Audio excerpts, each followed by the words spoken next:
golden jackal found itself in a perilous situation after falling into a 25 feet deep open well. It wasn't long before the Wildlife SOS team rushed to its aid.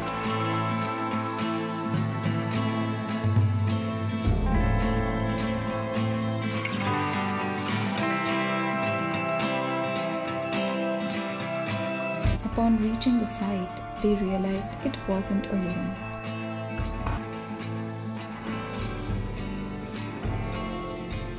A 5-foot-long Indian spectacled cobra was trapped along with the jackal.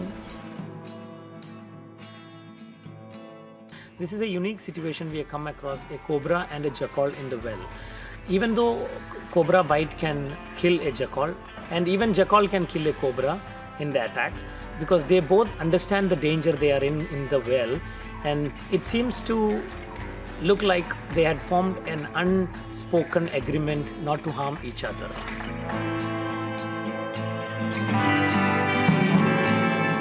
After carefully assessing the situation, the team first lowered a net to haul the jackal out of the well. Handling the cobra was trickier, as it is one of India's most venomous snakes.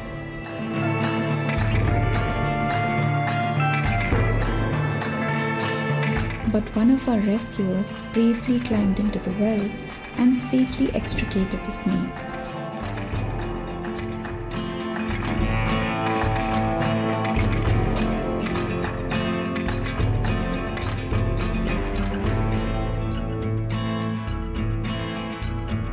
After a 2-hour-long operation, both animals were released into a suitable habitat in time.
Wow, very nice. Wild life SOS एक गैर सरकारी संस्था है जो कि वन्य जीवों के संरक्षण और कल्याण के लिए कार्य करती है। आइए जानते हैं कि रेस्क्यू ऑपरेशंस, केयर ऑपरेशंस कैसे होते हैं। हमारे साथ हैं Wasim Akram, deputy director special projects wildlife SOS से। नमस्कार, गुड मॉर्निंग। नमस्कार। अभी हमने कहानी देखी, तो सबसे पहले तो ये बताइए कि वन्य जीवों को खतरा किस चीज़ों से है, और फिर संरक्षण की ये प्रक्रिया कितनी सरल या आसान या मुश्किल? देखिए, वन्य जीवों को बहुत तरीके के खतरे हैं। सबसे बड़ा खतरा तो उनके हैबिटेट का है। जो जंगल की कटाई हो रही है या जंगल जो फ्रैगमेंट्स में रह गए हैं, छोटे छोटे टुकड़ों में रह गए हैं, तो उससे बड़ा दिक्कत है जानवरों को। खासकर लेपर्ड जैसा जो स्पीशीज़ है, उनको तो बहुत ज़्यादा दिक्कत होने लगा है। एलिफेंट्स, जिनको बहुत बड़ा रेंज चाहिए होता है, तो उनको भी बड़ा प्रॉब्लम होता है कि एक टुकड़े से, जो जंगल का टुकड़ा बचा है, उससे दूसरे टुकड़े में जाने के लिए उनको खेतों से और गांवों से निकलना पड़ता है। तो उसमें कॉन्फ्लिक्ट का, जो इंसान के साथ उनका संघर्ष है, उसके बड़े रिस्क रहते हैं। तो आपने कहा कि ट्रांजिट पैसेंजर्स एक तरीके से from moving from one forest area to the other forest area. आपका जो फोकस है वो महाराष्ट्र में ही लग रहा है। ये जो रेस्क्यू जो हमने वीडियो दिखाया है, वो सारे मैन मेड स्ट्रक्चर्स ही लग रहे हैं। जो लेपर्ड का जो रेस्क्यू है, वो जो पानी का वेल है, it's a man made structure. तो उसको प्रिवेंट करने के लिए आप क्या सुझाव देते हैं? देखिए, ये हमने, क्योंकि हम लोग लगभग 15-20 साल से एक्टिव हैं, महाराष्ट्र में ही नहीं बल्कि देश के अलग अलग कोनों में। 1998 से वाइल्ड लाइफ एसओएस काम कर रहा है जानवरों के संरक्षण के लिए, और महाराष्ट्र में जब हमने काम शुरू किया था वो लेपर्ड्स के लिए था मेनली, क्योंकि महाराष्ट्र एक हॉटस्पॉट बन गया था। इतने केसेस आ रहे थे लेपर्ड्स के, क्योंकि लेपर्ड किसी का मान लीजिए कैटल को लिफ्ट कर लेता है या डॉग्स को लिफ्ट कर लेता है या इंसानों पर अटैक के चांसेस होते थे। तो उससे बड़ा खतरा था कि लोग भी रिटेलिएट कर सकते हैं, लोग भी उस जानवर के ऊपर अटैक कर सकते हैं। तो काम हमने वहाँ से शुरू किया था। तो कई केसेस आ रहे थे जिसमें हमने देखा कि जो लेपर्ड था वो किसी खुले हुए वेल में गिर जाता था, और अगर उस वेल में पानी हुआ तो डूबने का बहुत खतरा था और कई बार डूब भी जाते थे। तो हमने देखा कि ये खुले हुए जो वेल्स हैं ये एक मतलब डेथ ट्रैप है कि जानवर उसमें गिर गया तो इतना डिस्ट्रेस हो जाएगा, आखिरी में वो गिव अप ही करेगा। तो हमारा एक कैंपेन है कि इस तरह के वेल्स को क्लोज़ किया जाए, जाली से उसको कवर किया जाए, ताकि किसी भी तरह के जानवर का उसमें गिरने का जो खतरा है वो मिनिमाइज हो जाए या ख़त्म हो जाए। जी वसीम जी, कौन से ऐसे वन्य जीव हैं, खासतौर के अगर भारत की बात करें, जो कि एंडेंजर्ड है, और अगर ये नहीं रहे, विलुप्त हो गए, तो उसका असर मानव पे क्या पड़ेगा? देखिए, अगर हम बात करें एंडेंजर्ड का, तो मैं अभी जो आपको नंबर बताऊंगा लगभग 1 घंटे बाद उसमें इतना एडिशन हो जाए कि नंबर रिवाइज करना पड़ जाएगा। जिस रेट से हम लोग स्पीशीज़ को खो रहे हैं ग्लोबली, वो बहुत अलार्मिंग है। तो जो हमारे यहाँ पे हमने देखा है बहुत बड़ा चैलेंज है एलिफेंट्स के लिए। टाइगर्स के नंबर्स थोड़े इम्प्रूव हुए हैं, अभी रिसेंटली रिपोर्ट भी आया है। सो बड़ा इनकरेजिंग लगता है देख के कि हमने काफ़ी मेहनत करके उसको इम्प्रूव किया है। लेपर्ड्स के साथ बड़ा प्रॉब्लम चल रहा है, उसका एक छवि बन गया है कि वो प्रॉब्लम एनिमल है, क्योंकि लोगों में अंडरस्टैंडिंग कम है लेपर्ड्स का, तो ऐसे में बड़ा प्रॉब्लम रहता है। और स्नेक्स का कोई भी स्पीशीज़ हो जाए, स्नेक्स का जो एक फोबिया है, मैं उसको फोबिया बोलता हूँ, वो थोड़ा ना फिक्शनल तरीके से लोगों को फोबिया होता है। लोग जानते नहीं है उस स्पीशीज़ को एक्चुअल रियलिटी में, बट कुछ पढ़ा होगा या कभी सुना होगा, तो उन कहानियों के ऊपर वो फोबिया, लेकिन तो मुझे उससे बताइए, एंडेंजर्ड होते हैं। मान लीजिए हम बैठे हैं, एकाएक कोई सांप आ जाए, हमें तो पता नहीं है कोबरा या पॉइजनस है कि नहीं, तो हम क्या करें?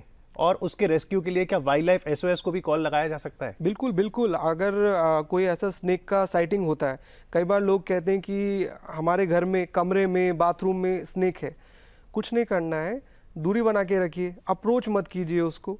कई लोग अप्रोच करते हैं फ़ोटोज़ लेने के चक्कर में, तो वो अपने आप को ही एक डेंजर सिचुएशन में डाल रहे हैं, क्योंकि सांपों को जितना हम सोचते हैं ना इंसान को डर लगता है सांप से, उससे ज़्यादा सांपों को इंसानों से डर लगता है। तो वो हमेशा अवॉइड ही करेगा इंसानों को। तो बाई चांस वो खुद फंस गया किसी इंसान के साथ में, तो खुद कोशिश करेगा कि दूरी बना के रखे। इंसान पास आएगा तो वो अपने आप को बचाने के लिए अटैक कर सकता है, क्योंकि कोबरा जैसा जो स्पीशीज़ जो बहुत कॉमनली लोग जानते हैं कि कोबरा है, तो कोबरा भी डंक जब मारता है, बहुत लास्ट स्टेज पे जाके मारता है, जब बिल्कुल मामला एकदम हाथ से निकल गया, उसको लग रहा है कि मेरा जान पे बच जाएगा अगर नहीं किया कुछ तो। और वो कोबरा को जो जहर है उसके लिए बहुत इंपॉर्टेंट है, क्योंकि अगर वो जहर ऐसी जाया कर देगा अपना, तो वो अपने शिकार के लिए क्या बचाएगा फिर। तो वो यूजुअली ड्राई बाइट करता है, तो वो भी वार्निंग साइन की तरह। तो एक तरीके से सेल्फी लेना मना है with poisonous snacks. Please. Response time must be quite sharp. Of course, because cases बहुत वेरी करते हैं। दिल्ली में हमारी एक हेल्पलाइन है जो 24 घंटा चलती है, तो कई बार लोग डायरेक्टली उस पर भी कॉल करते हैं या फिर 100 नंबर पे भी कॉल करते हैं, तो PCR से वो डायरेक्ट डाइवर्ट हमारे पास ही होता है। तो हमारा कोशिश ये होता है, हमारा इंटरनल ये रहता है कि 4 मिनट के अंदर हमें निकलना है, चाहे कहीं पे भी कॉल हो, 4 मिनट में आप निकल जाइए। उनसे संपर्क बना के रखिए जिनकी तरफ से कॉल है, ताकि वो घबराए नहीं। लोग घबराहट में बहुत कुछ कर देते हैं, कई बार जानवरों को मार भी देते हैं, जो कि गैर कानूनी है। तो हमारा कोशिश ये रहता है कि जल्द से जल्द पहुंचे, क्योंकि हमें मालूम है कि जानवर घायल भी हो सकता है, बीमार भी हो सकता है, और खतरे में बहुत ज़्यादा स्ट्रेस भी हो सकता है। जी, बियर की भी बहुत वैरायटीज़ हैं भारत में, तो जैसे हिमालयन ब्राउन बियर हुआ, वो बाकी स्पीशीज से अलग है फिर? बिल्कुल बिल्कुल, ये बहुत ठंडे इलाके का भालू है, इसका कोट भी बड़ा ठंडा होता है, वो बहुत मोटा होता है। और हम लोगों ने पिछले 20-25 साल में हमने काफ़ी काम किया है भालू के साथ में। एक पर्टिकुलर स्पीशीज स्लॉथ बेयर की, उसके ऊपर हमने काफ़ी काम किया था, और अभी हिमालयन बेयर्स पे हमारे काफ़ी स्टडीज़ चल रहे हैं। जी, तो एक तो स्लॉथ बियर है, उसके अलावा एक एशियाटिक ब्लैक बियर है, और जो तीसरी वैरायटी है हिमालयन ब्राउन बियर, आइए उसका संरक्षण कैसे करें जानें। The snow-peaked mountains, an enigmatic landscape of Kashmir, are more than a sight for sore eyes. Kashmir is also home to a multitude of elusive species, flora and fauna that thrive amidst its picturesque landscape. The Trans-Himalayan range in Kashmir is a prime habitat for one of the most ancient bear species, the Himalayan brown bear. Due to increasing anthropogenic pressure, this prime brown bear habitat is slowly degrading. Forced out of their natural habitats, these bears are venturing into lower altitudes, closer to human settlements, competing for space and food. Today, Himalayan brown bears are almost on the brink of extinction. Determined to preserve and coexist with these bears, Wildlife SOS embarked on the formidable task of studying the brown bear population in the state of Jammu and Kashmir. We are collecting data on brown bears in the last 4 months. Totally, so far we differentiated animals, 10 to 13 animals, different animals we are recorded in the garbage sites. Apart from that, we are in Amarnath, Holy Cave. That also we are collecting data, we are setting camera traps, and we got 11 numbers. According to the preliminary surveys which was conducted by Wildlife SOS with different stakeholders at Sonmarg, it was observed that brown bear sightings or human brown bear interface has it has multiplied, and while we compare it with a few years ago. The survey aims to investigate ecological and human-bear conflict in Kashmir with special reference to bear habituation to garbage dumps in the Central Wildlife Division. The research team found pivotal information about brown bears, such as their population density, elevation distribution, grazing pressure. Yet, one of the most shocking findings of the survey was that the feeding behavior of the brown bear had significantly altered.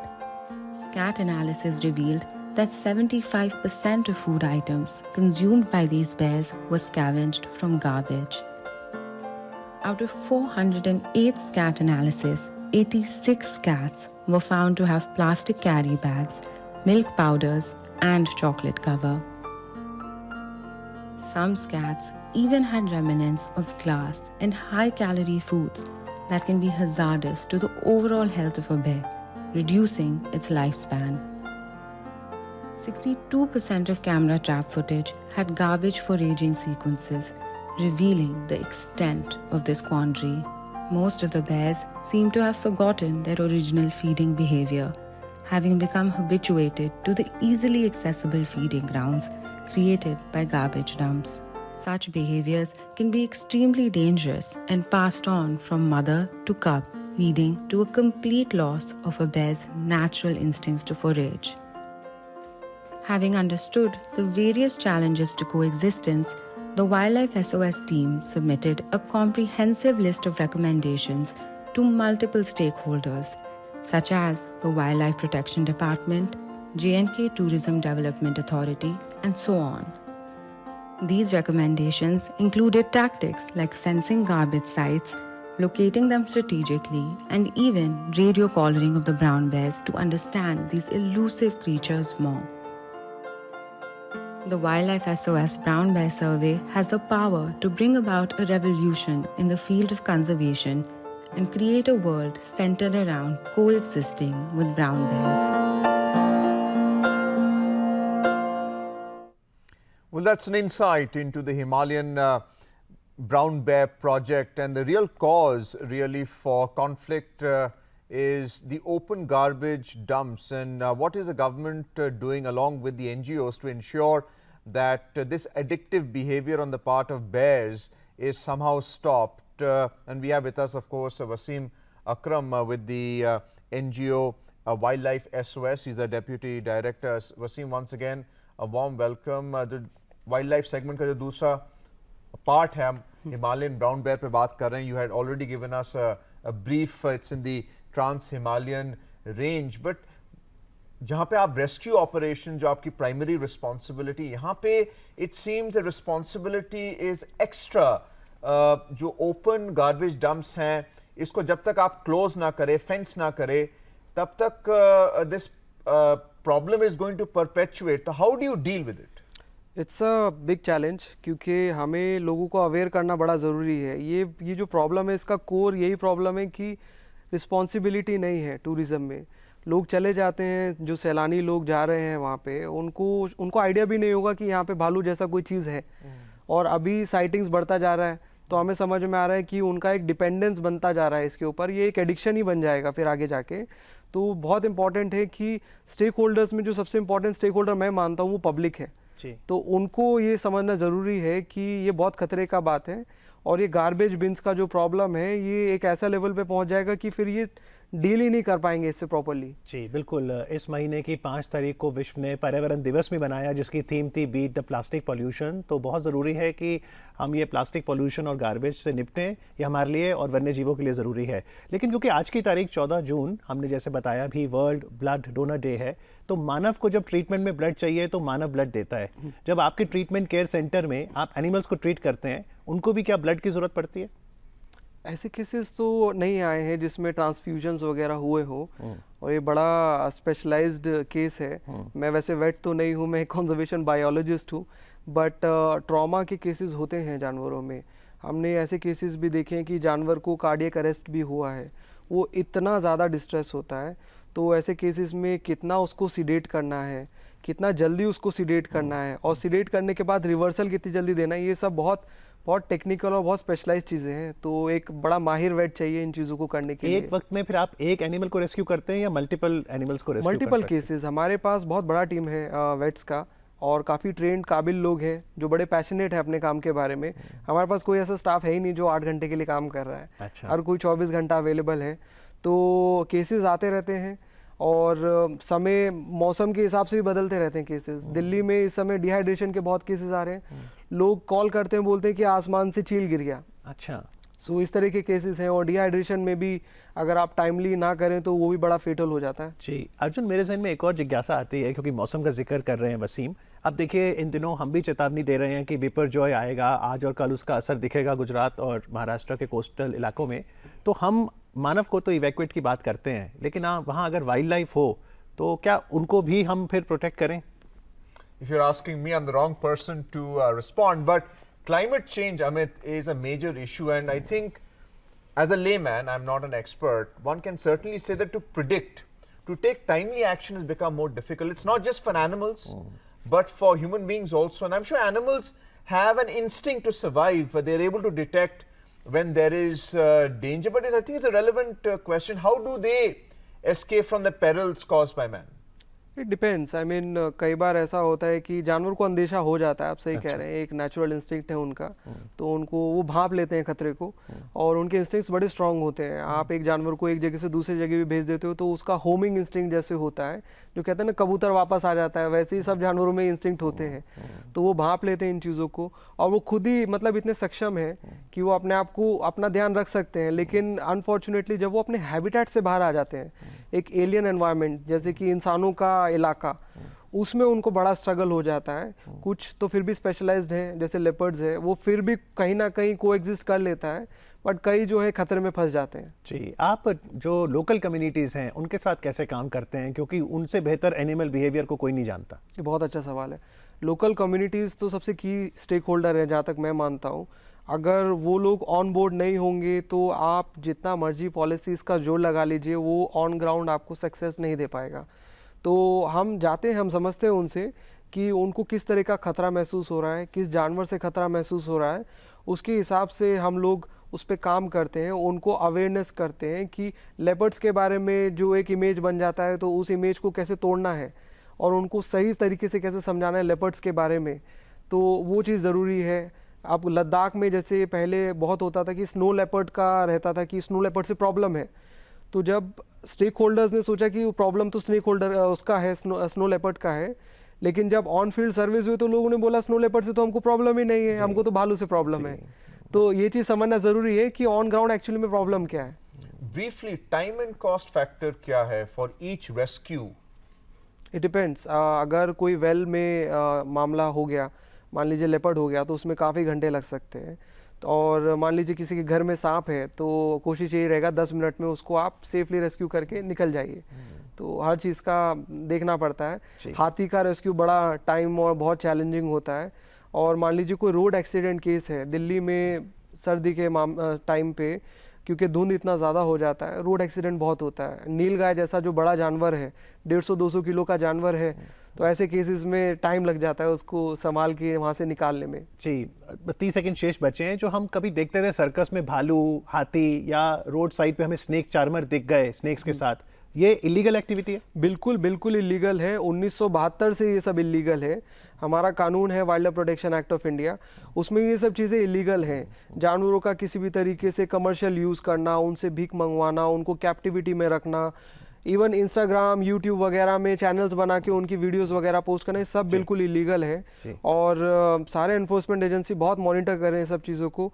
आप इन चीज़ों से बचें, ये ठीक नहीं है जानवरों के लिए भी, ये कानून के खिलाफ है। जी बिल्कुल। बायोडाइवर्सिटी के कंजर्वेशन की जब बात आती है तो इसमें हम सभी को योगदान देना होगा, लेकिन 25 सालों से वाइल्ड लाइफ SOS जो संरक्षण और कल्याण के लिए कार्य कर रहा है वन्य जीवों के लिए, उसके लिए आपका बहुत बहुत आभार और आज कार्यक्रम में आगे चर्चा करने के लिए धन्यवाद। Thank you very much. Thank you.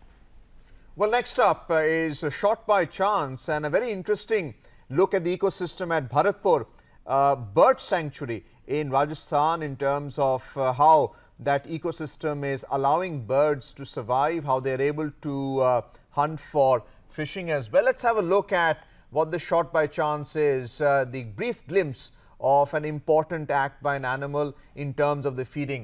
Amit. Yes, we'll witness a river turn and see how she's flying, and you've got a cormorant which has got a fish and a beautiful landscape of the Bharatpur Bird Sanctuary. The more you look at this picture that is going to come on your screen, the more you want to look at it. That's the fascination of biodiversity. And this has been contributed by Nipun Sarin. And thank you, Nipun, for contributing to the morning show.